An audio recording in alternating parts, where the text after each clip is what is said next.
This is Midnight, also known as the Assassin, and this is my report on the fix of the 1919 World Series. When I was in my 20s, I met a wealthy man by the name of Meyer Wolfsheim.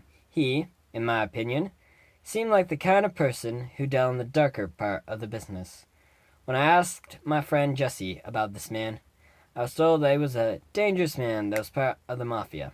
Now, I've heard of the Mafia before and heard that two of the major groups were starting to fight. The Jewish American and Italian American mafias were the ones that were fighting.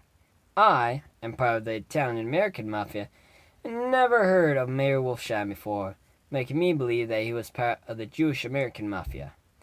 After I saw him, I became more interested in him that I started to do some research on him and became an expert on him. One day, when I was at home, in my apartment, my friend Jesse came to visit, unannounced like usual. "Midnight! Where are you?" he yells as he walks in, not trying to be careful to make a big commotion that might make us be thrown out of the building again. "Will you be quiet?" I ordered him as he just growls and lights a cigar. Jesse and I have been friends since we were children. We were always together, even when we were in college, and even after college, when we both joined the Italian Mafia. The Mafia keeps us together, so we are known as the knife and gun combo. I'm the knife user, and Jesse is the gun user, and as such, always has 6 guns on him. While Jesse has his 6 guns, I have at least 40 knives in my jacket, 2 short sabers on my back, and 2 poison knives strapped to my shin with a blade completely covered to make it impossible for me to poison myself. "Now what do you want?" I asked him, as I started cleaning all 44 knives of mine that were laid on the table. "The boss wants to talk to you about a man from the Jewish Mafia that you have become an expert on," Jesse says as he waits by the door, puffing out smokes. "You'll have to," I start to say, as a bullet came through the window and shot Jesse's cigar out of his mouth. Both of us ducked for cover as I flipped the table to provide some sort of cover against the sniper.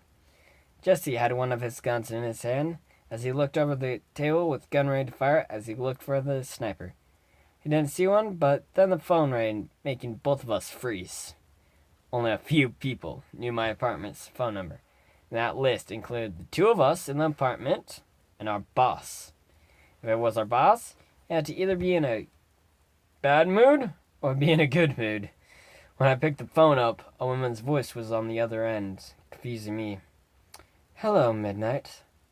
I'm the one who shot your friend, and it's quite nice to see you and your friend so nervous, never knowing where my next bullet will be," she says as another bullet is shot, going right past my face. "What do you want? And also, stop making a mess of my place," I say as my anger starts to build up inside me from my place to being ruined to having a woman tell me what to do. Well, actually, I don't want anything from you, but my boss wants to meet you tomorrow at noon at the Schiller's Pump. He'll find you. Now, I think you should go see your boss before he calls and makes you go deaf. Goodbye, Midnight," she says as the phone goes dead. Another bullet is shot, but this one has a flower on it when I take it out of the wall. "What was that all about?" Jesse asks, still cautious about the sniper that may or not still be there. "Don't worry about it. They just called to give me a demand, or else what happened today will happen again. Also, don't tell boss about this, or else he'll Frank and might start a fight with the Jewish Mafia," I reply to him as he nods, understand the situation, thankfully. Now, let's head to the boss before he starts to freak out and make a quick assumption, thinking that we were kidnapped. "Then goes to war with everyone in the area," Jesse says, laughing quietly as I sigh and nod.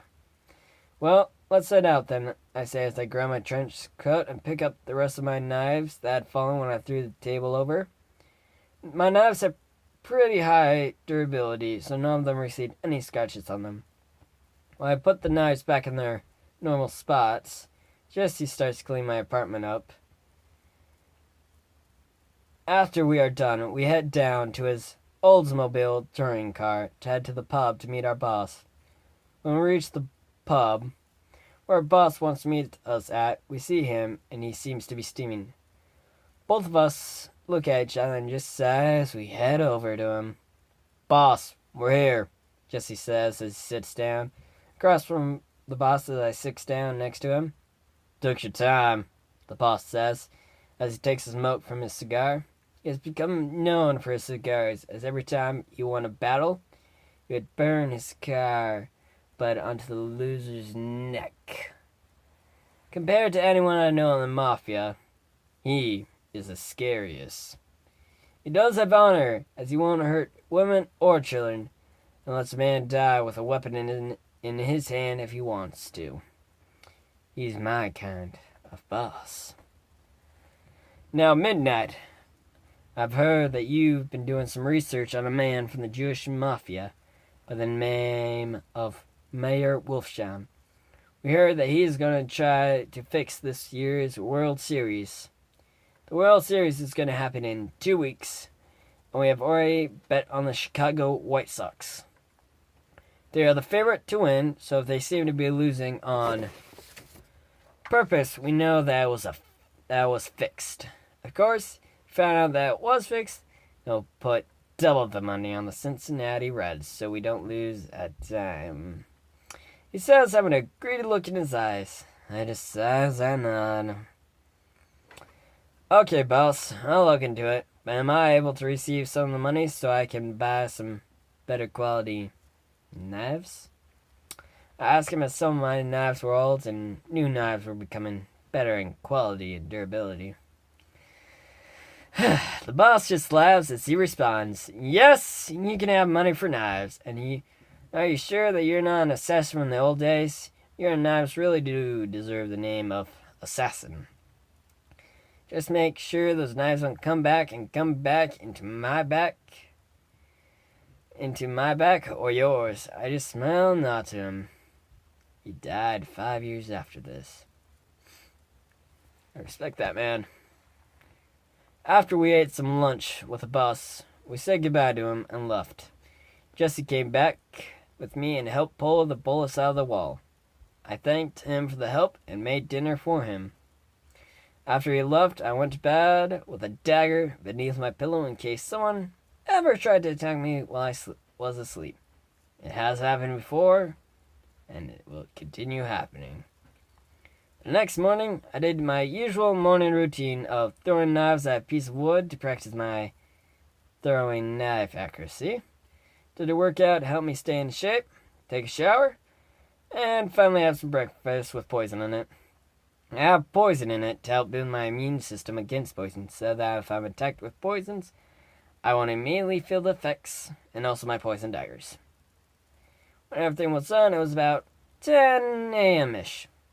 I decided to head over to Schaller's Pump, because I do not know where it is, and I could ask people for directions if I become lost. I eventually found Schaller's Pump. It was around 11 a.m. When I found the place, I went into the place to check the place out and make sure that I will not be ambushed by anyone who wants to kill me. Unfortunately, Wolfsheim had already arrived, so I just sat down in front of him.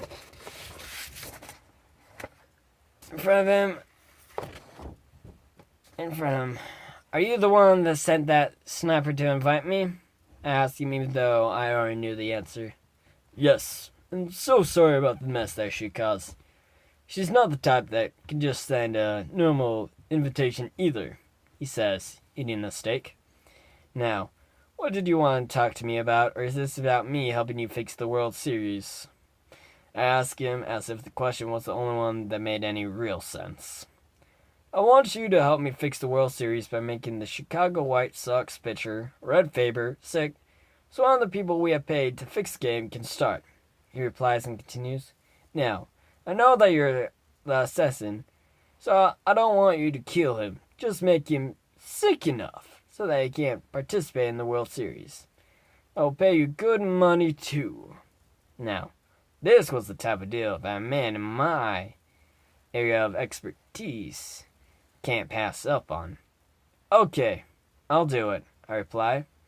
We then both start talking about it and how it would happen, as well as the contract for my services. The money that I will pay for this service is $1,000, as well as a very good sword and a permit so I can have it on me at all times. After all the discussion is done, Wolfsheim buys me lunch and leaves me to finish. I smile for the free food and the deal I made.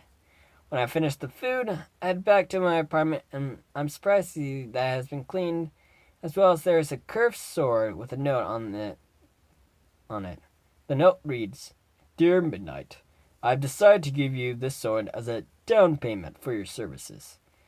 The sword is from Japan and it was quite difficult to get.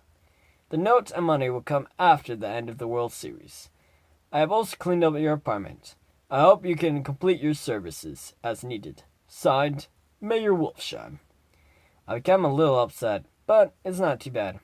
When I draw the sword out of its scabbard, I see that it's quite sharp and it will be a good weapon against anything.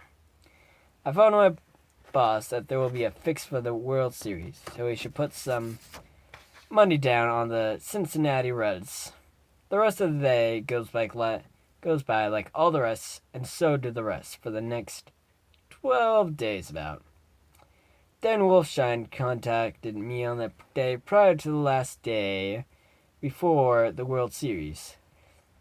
He told me to go to an airport to meet Red Faber for lunch. At this time, I would slip poison into his drink and would make him sick until the end of the World Series, or so. All I had to do was go to the airport and meet up with Red, acting as a friend of his. "Hello, Red. I'm going to be with you during your time here," I say to him as I help him down. He nods and says thank you as I walk him to the car. We head to lunch, and while we are there, I put some poison in his drink. The poison does have a little taste, but thanks to the strength of the drink, it will not be noticed by Red. Red smiles as he drinks the poison drink, and I pay for the food.